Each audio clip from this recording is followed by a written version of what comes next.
ये सच है सर, मैं सिर्फ लड़की के बारे में जानने गया था, मगर 5 मिनट का टाइम दे रहा हूं, दिमाग पे जोर डाल ले और अच्छी तरीके से हिला ले। आरजू कहाँ है? आरजू? कौन सी आरजू? किसकी आरजू? मैं नहीं जानता किसी आरजू को। वही लड़की जिसे तूने किडनैप कर रखा है। ओह सॉरी, भूल गया था। कहाँ रखा है उसे? जानता है अभिजीत, पिछली बार भी मैंने एक लड़की को किडनैप किया था, फिर भूल गया था।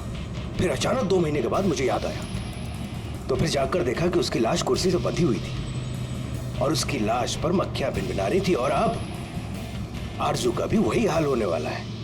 ऐसा कुछ नहीं होगा।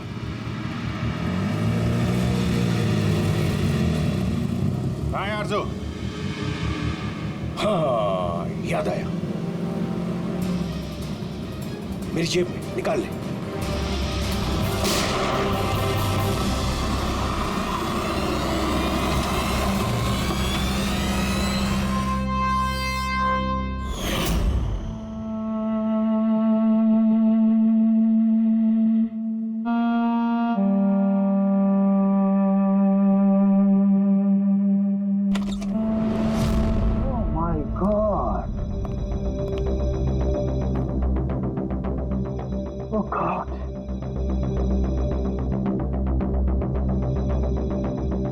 मुझे तुम जैसे जिम्मेदार ऑफिसर से ये उम्मीद नहीं थी मुरली। तुम्हारी निगरानी में ये हो कैसे गया? कैसे? आओ! गलती मुरली की नहीं, मेरी है। सब मेरी वजह से हुआ।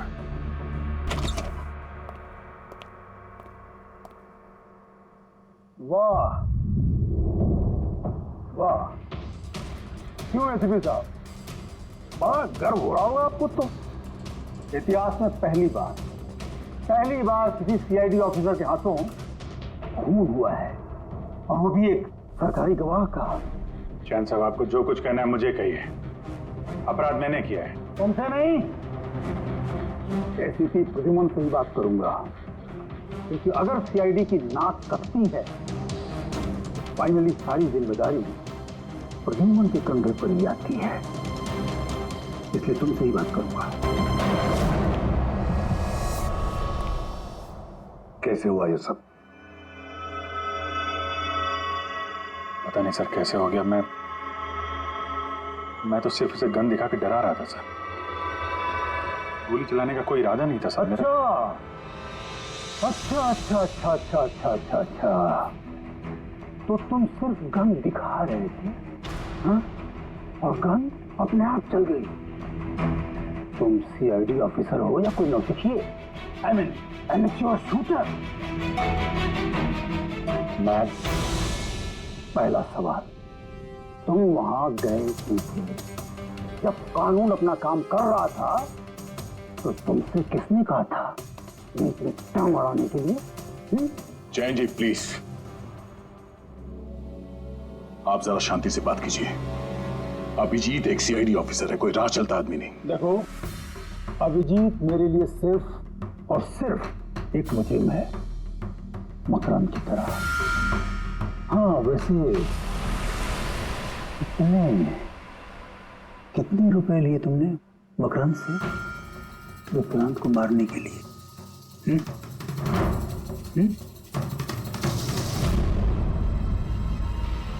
अगर तुम एक वकील ना होते और मैं एक सीआईडी ऑफिसर नहीं होता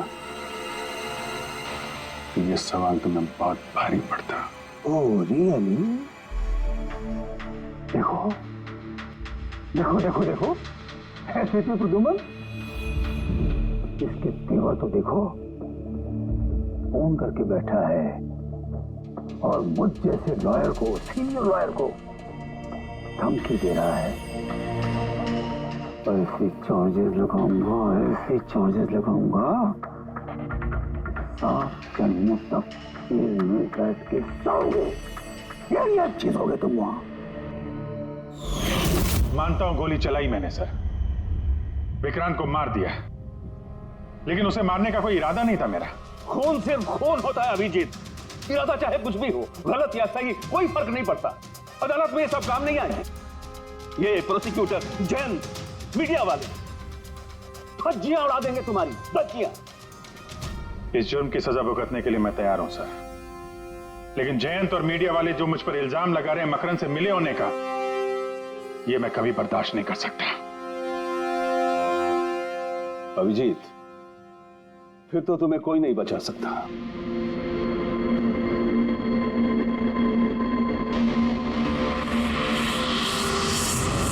सारे सबूत और गवाह अभिजीत के खिलाफ है। यानी कोई उम्मीद नहीं है सर? कैसे उम्मीद है? अभिजीत ने खुद कन्फेस किया है कि गोली उसी ने चलाई।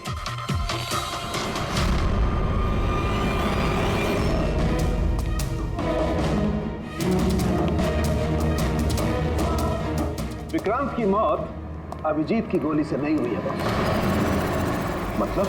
मतलब ये कि विक्रांत को गोली लगी है ठीक फेफड़ों के नीचे, और जब गोली फेफड़ों के नीचे लगती है तो इंसान की मौत होने में 20 से 30 मिनट लगते हैं, और विक्रांत की मौत तुरंत हो गई थी। एग्जैक्टली, इसीलिए मैं कहता हूं विक्रांत की मौत अभिजीत की गोली से नहीं हुई है, इसकी कोई और वजह है।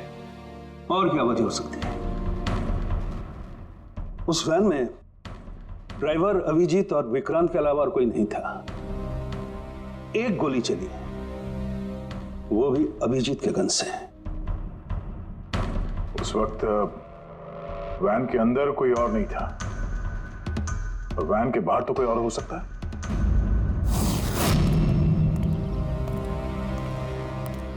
अभिजीत, उस वक्त गाड़ी के बाहर कोई था जिस वक्त गोली चली? नहीं, एक्चुअली पता नहीं, क्योंकि मेरा पूरा ध्यान तो विक्रांत पे था। अभिजीत, ठीक से याद करके बताओ, गोली चलने से पहले क्या हुआ था? कुछ अजीब हुआ था? कुछ भी? गोली चलने से पहले मैं विक्रांत से बात कर रहा था और हाँ, अचानक वैन को झटका लगा, गाड़ी हिल गई और विक्रांत भी थोड़ा गिर गया और मेरा भी संतुलन बिगड़ गया और गोली चल गई। एक मिनट, झटका लगा? किस तरह का झटका? जैसे सड़क पे अचानक से कोई गड्ढा आ गया, पूरी वैन हिल गई। लेकिन यहाँ तो सड़क बिल्कुल ठीक है, दूर दूर तक कहीं कोई स्पीड ब्रेकर भी नहीं है, स्मूथ। यहाँ गड्ढा कैसे आ सकता है? हाँ साहब, झटका लगा था, मेरी पूरी वैन यूं दाईं तरफ मुड़ गई।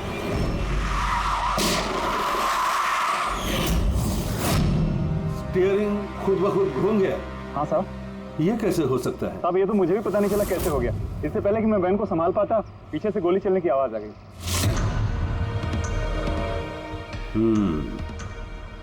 स्टीयरिंग व्हील का खुद ब खुद मुड़ जाना, गोली अपने आप चल जाना, सड़क पे कोई गड्ढा भी नहीं है। आखिर यहां हुआ तो क्या हुआ?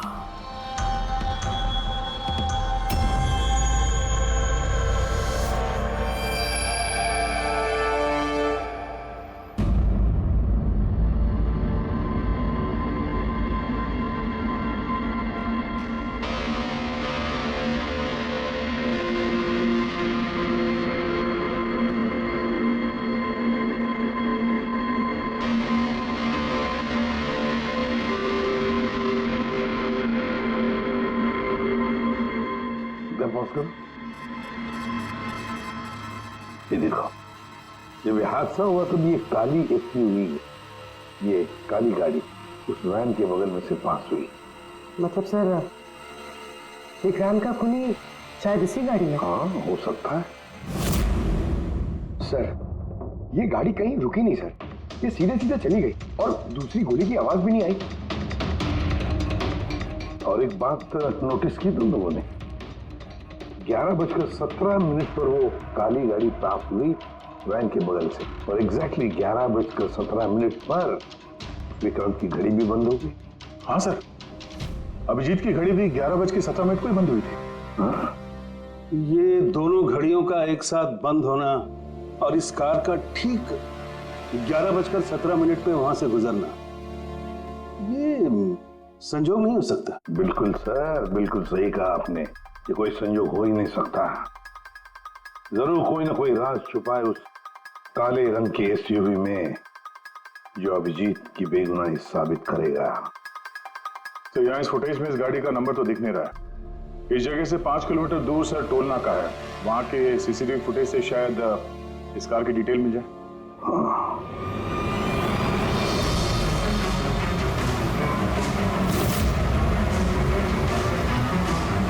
अगर वो गाड़ी टोल नाका से गुजरी ही नहीं तो यहीं कहीं आसपास होनी चाहिए, इसी इलाके में।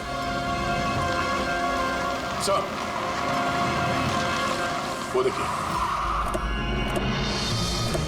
काले रंग की कार।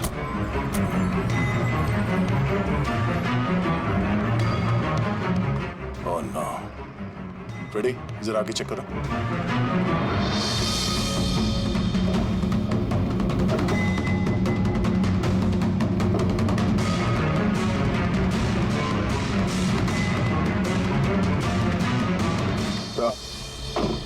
ये वही काली एसयूवी है, जला दी गई है। मतलब गाड़ी में ऐसा जरूर कुछ था जो खूनी मिटाना चाहता था। सर, ना तो नंबर प्लेट दिख रही है और ना ही चेसी नंबर। सारे सबूत मिटा दिए मुजरिम ने।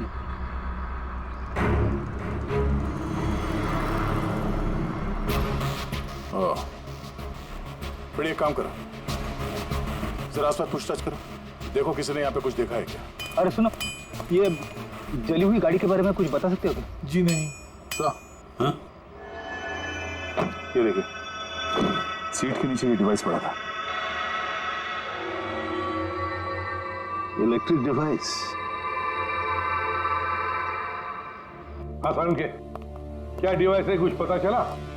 हाँ बस पता तो चल गया है, लेकिन इसे अच्छी तरह से समझाने के लिए मुझे एक डेमो देना पड़ेगा आप लोगों को।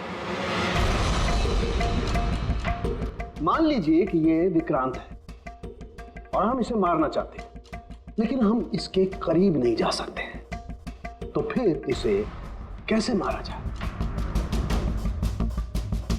कैसे? डॉक्टर सालुंकी, हमें पता होता तो आपके पास क्यों आते? प्लीज आगे बताइए। हाँ बताता हूं।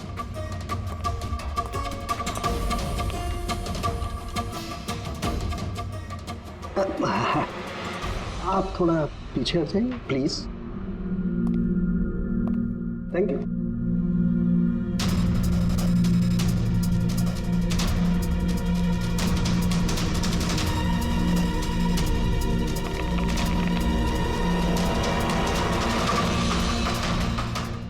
देखा आपने,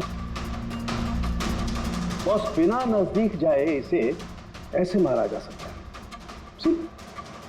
ये आपने किया कैसे सर? क्योंकि जैसे ही हमें इस डिवाइस के बारे में पता चला, हमने विक्रांत के पुराने मेडिकल रिपोर्ट्स मंगवाए जेल में से। ये स्कैन 2 महीने पुराना है और ये वाला स्कैन ये हमने कल रात को लिया, उसके मरने के बाद।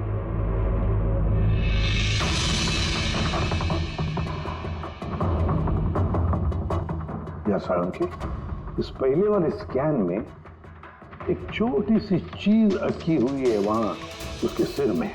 वही चीज इस 2 महीने बाद वाले स्कैन में शिफ्ट हुई है, हिल गई है, पीछे आ गई है। और ये छोटी सी चीज एक शार्पनेल है बॉस, यानी गोली का छोटा सा टुकड़ा। और फिर ये शार्पनेल वहां से इस तरफ शिफ्ट हो गया, जिस वजह से विक्रांत की सबड्यूरल हेमेटोमा यानी ब्रेन ब्लीडिंग की वजह से मौत हो गई। पर ये शार्पनेल अपनी जगह से हिला कैसे? उसी डिवाइस की वजह से जो हमें जलती हुई गाड़ी में से मिला। तो गोलियों के टुकड़े को हिलाने का डिवाइस ही है? सिर्फ गोलियां नहीं रहा, इसने और भी बहुत सारी चीजें हिलाई, जैसे कि विक्रांत के हाथों की हथकड़ी, पुलिस वैन का स्टीयरिंग व्हील, दोनों के हाथ की घड़ी के कांटे, यहां तक कि अभिजीत की गन भी।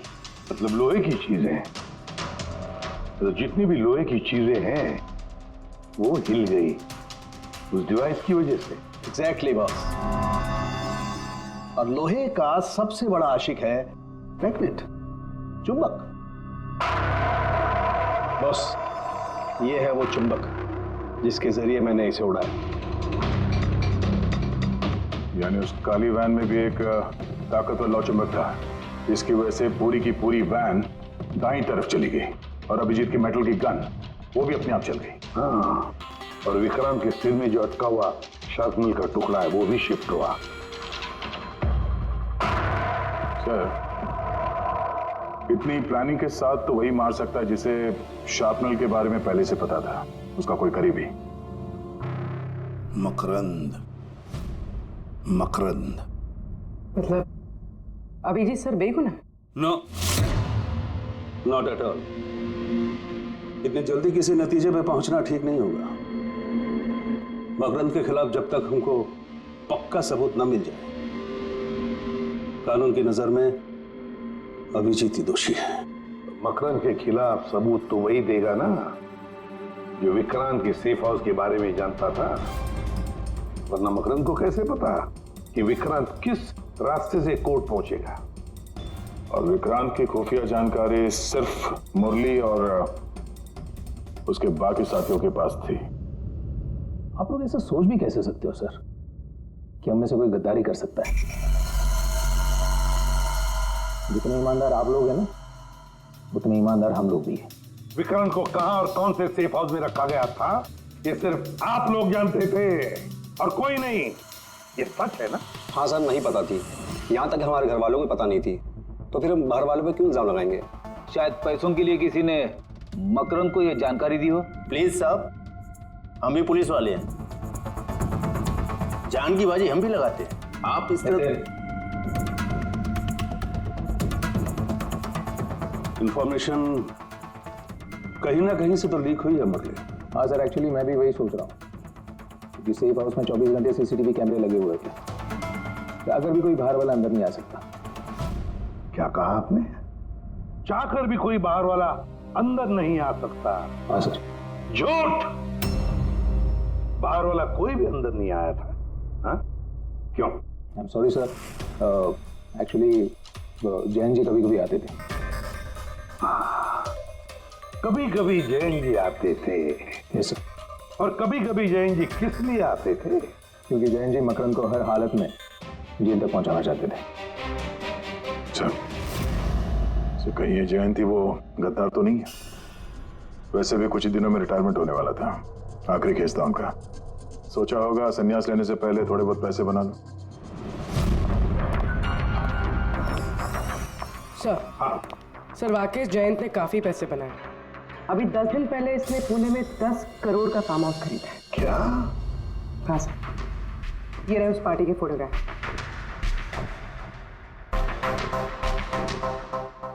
एक मिनट, माय गॉड, दया पहचाना इसे?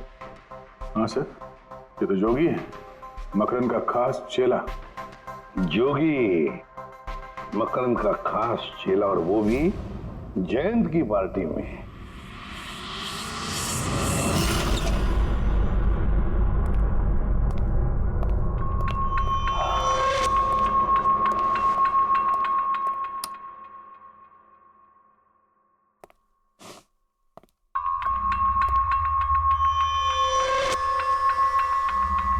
तुम यहां कैसे और मेरे घर में घुसे कैसे? हाँ? मुजरिमों को उनके बिल से निकालने के लिए बिल के अंदर तो घुसना ही पड़ता है जैन साहब। मुजरिम मुजरिम मैं हूं या तुम? मैं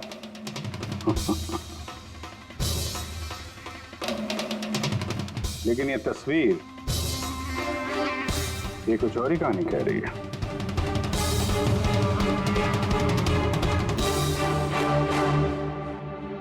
नो, आई डोंट नो, मैं नहीं जानता।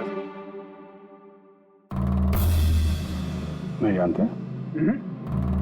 कमाल है। बहुत भोलेपन का नाटक कर रहे हो जैन साहब। मकरंद के पैसों से ये फार्म हाउस खरीद लिया और अब उसके चेले जोगी को पहचानने से भी इनकार कर रहे हो। What nonsense! कौन जोगी? कैसा जोगी?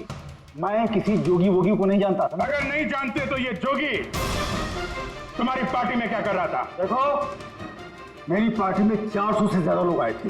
अब मैं हर एक को तो नहीं पहचानता ना। और रहा सवाल मेरे फार्म हाउस का, तो मेरी जिंदगी भर की खून पसीने की कमाई है, समझे? मकरान की बात कर रहे हो ना तुम? वो देखो, उस केस में उसके खिलाफ सारे सबूत मौजूद हैं। विक्रांत ने मरने से पहले मुझे सारे सबूत सौंप दिए थे। मकरान को तो मैं फांसी पर लटकाऊंगा और साथ में तुम्हें भी। लाइट हो क्या हुआ? स्विच तो ऑन है। हुआ क्या लाइट को?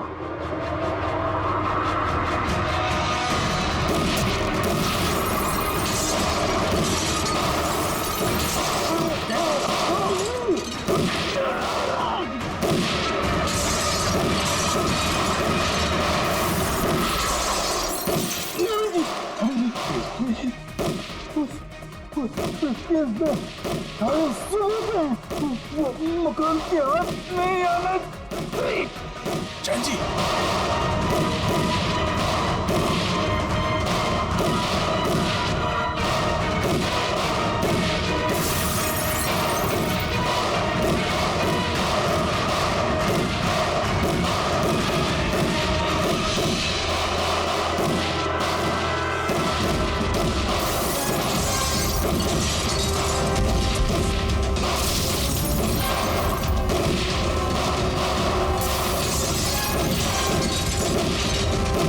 कमाल कर दी तुमने अभिजीत, वाकई कमाल कर दी।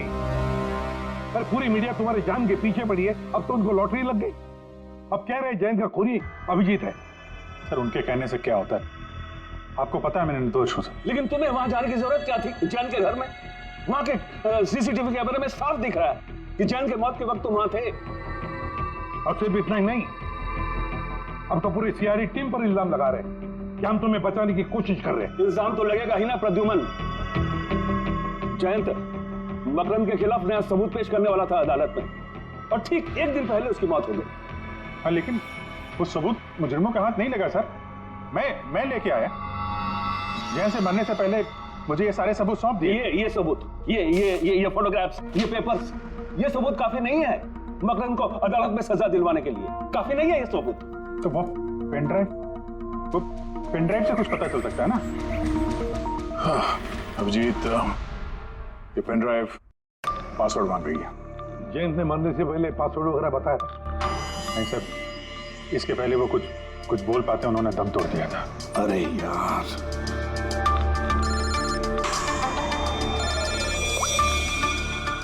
हेलो, हाँ पूर्वी। अच्छा, ओके, ठीक है।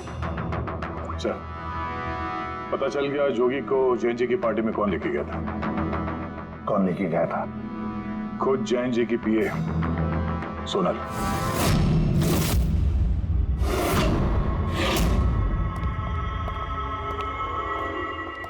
सर ये सब?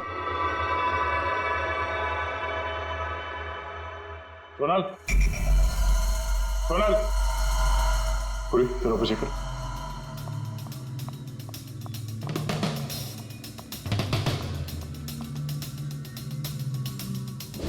सोनल,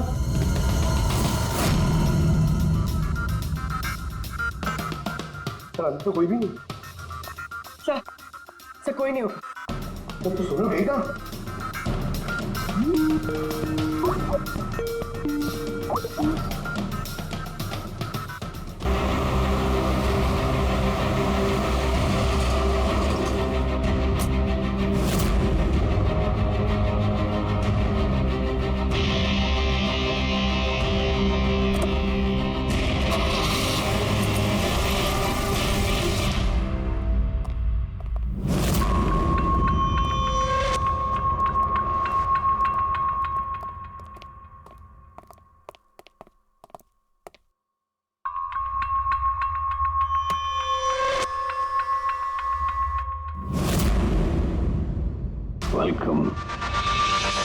वेलकम अभिजीत।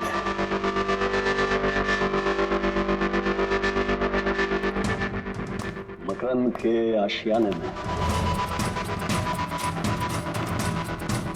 तुम्हारा स्वागत है।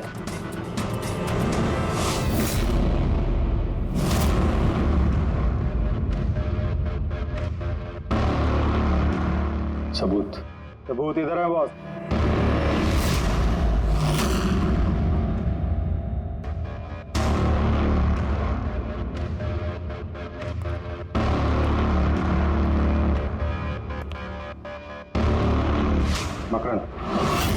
सबूत तुम्हें मिल चुका है, अब सोनल को जाने दो।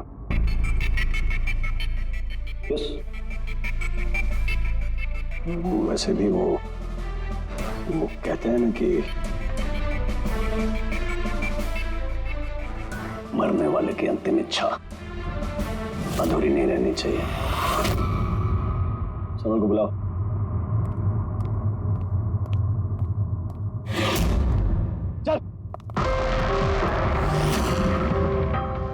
सर आप। सोनल तुम ठीक हो? हाँ सर मैं ठीक हूँ। तुम जाओ यहाँ से। लेकिन सर आप। मेरी चिंता मत करो, तुम निकलो, जाओ।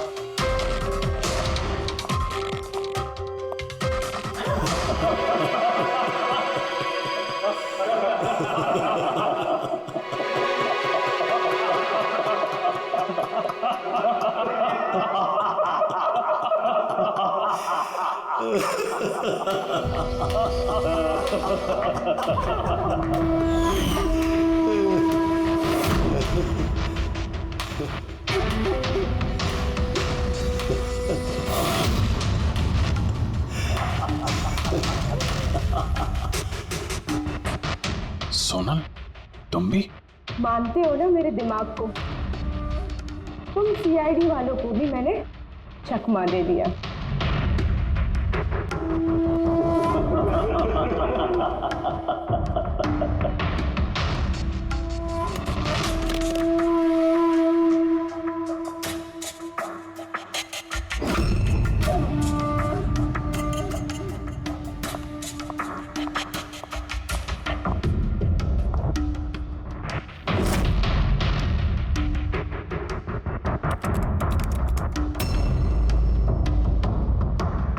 मुझे पता था जयंत यही पासवर्ड रखेगा। Makaram will die.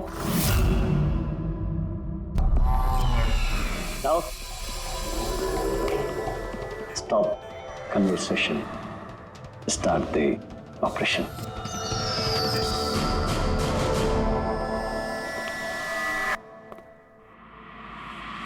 मरने का टाइम हो गया। टाइम हो गया? नहीं तो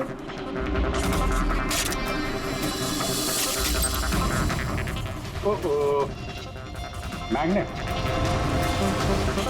तुम लोगों को क्या लगा चुंबक को हथियार बनाना सिर्फ तुम लोगों को आता है?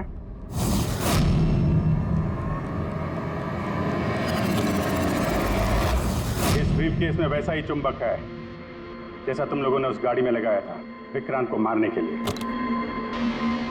मकरंद, खेल खत्म तुम्हारा।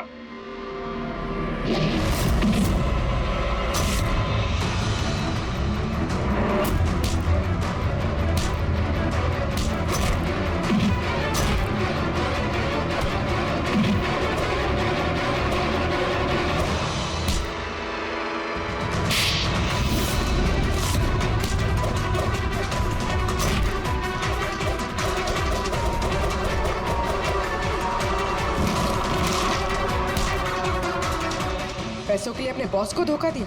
हाँ?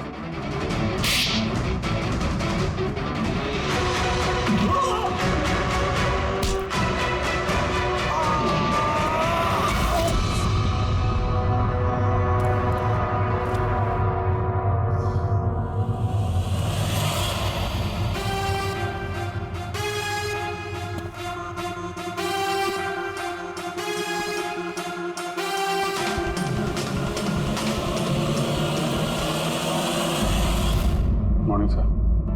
कॉन्ग्रेचुलेशन अभिजीत, फाइनली तुम पर लगे सारे इल्जाम आज धुल ही गए और एक बार फिर उसी गर्व के साथ तुम सीआईडी की ड्यूटी ज्वाइन कर सकते हो। Thank you sir. सर, हमने आरजू को बचा लिया सर। मकरंद के साथियों को पता था कि विक्रांत ने उन्हें कहाँ कैद करके रखा था, पर सर जयंत जी का सपना पूरा नहीं हो पाया मकरंद को जेल भेजने का। चलो जो भी है, all well that ends well.